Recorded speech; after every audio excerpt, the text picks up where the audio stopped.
नमस्कार, मी कीर्ती गायकवाड. स्वागत आहे आपलं आय न्यूज 28 मध्ये. चला तर मग जाणून घेऊयात महाराष्ट्रातल्या ताज्या घडामोडी. माननीय शिक्षणाधिकारी यांच्या पहिल्याच बैठकीमध्ये महाराष्ट्र राज्य शिक्षक परिषद प्राथमिक विभाग सांगली शाखेचा शिक्षकांच्या जिव्हाळ्याच्या प्रश्नांवर पाठपुरावा 2025 या वर्षातील सुट्टीपत्रक निश्चित करणे तसेच इतर काही विषयांवर चर्चा करण्याबाबत आज माननीय शिक्षणाधिकारी प्राथमिक यांच्या दालनात सर्व शिक्षक संघटना प्रतिनिधींची बैठक शिक्षणाधिकारी माननीय मोहनराव गायकवाड साहेब यांनी बोलावली होती.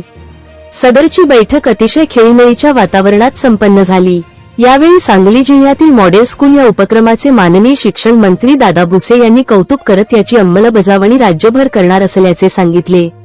उपक्रमाच्या यशस्वीतेमध्ये सिंहाचा वाटा असणारे माननीय मोहनराव गायकवाड साहेबांचा शाल व पुष्पहार घालून महाराष्ट्र शिक्षक परिषद प्राथमिक विभाग संघटनेच्या वतीने शिक्षक समितीचे जिल्हाध्यक्ष माणिकराव पाटील यांच्या हस्ते सर्व संघटनांच्या उपस्थितीत सन्मान करण्यात आला. यानंतर झालेल्या बैठकीत खालील मुद्द्यांसंदर्भात विस्तृत चर्चा झाली. सुट्टीच्या काळात अपवादात्मक परिस्थितीतच शिक्षकांना काम असावे. परजिल्ह्यातील शिक्षकांचा विचार करता दिवाळी सुट्टी ही 3 आठवडे असावी. शनिवारी व सकाळ सत्र शाळेची 7:30 ते 11:30 अशी वेळ असावी. 3 मार्चपासून शाळा सकाळच्या सत्रात भरविण्यात याव्यात. प्रत्येक श्रावण सोमवारी शाळा सकाळच्या सत्रात भरविण्यात यावी. महापुरुषांच्या जयंती, स्मृतिदिन या दिवशी सुट्टी न घेता या दिवशी सकाळच्या सत्रात शाळा भरविण्यात यावी. सकाळी परिपाठावेळी हे कार्यक्रम घेऊन शालेय कामकाज सुरू ठेवण्यात यावे. स्वयंपाकी मानधन, इंधन, पालेभाजी मानधन त्वरित मिळावे. दुसरा गणवेश लवकरात लवकर मिळावा.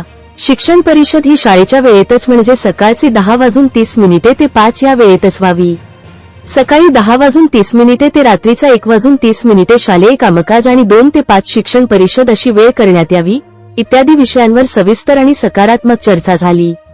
संघटनेचे जिल्हा कार्यवाह गणेश नेहरकर व सहकार्यवाह अण्णासाहेब नखाते उपस्थित होते. जिल्हाध्यक्ष श्री शशिकांत राजाराम पाटील, महाराष्ट्र राज्य शिक्षक परिषद प्राथमिक विभाग सांगली जिल्हा परिषद जिल्हा अंतर्गत सर्व नगरपालिका, सांगली मिरज कुपवाड महानगरपालिका. सांगली जिल्हा संवाददाता सदाशिव गणपती पोद्दारची रिपोर्ट.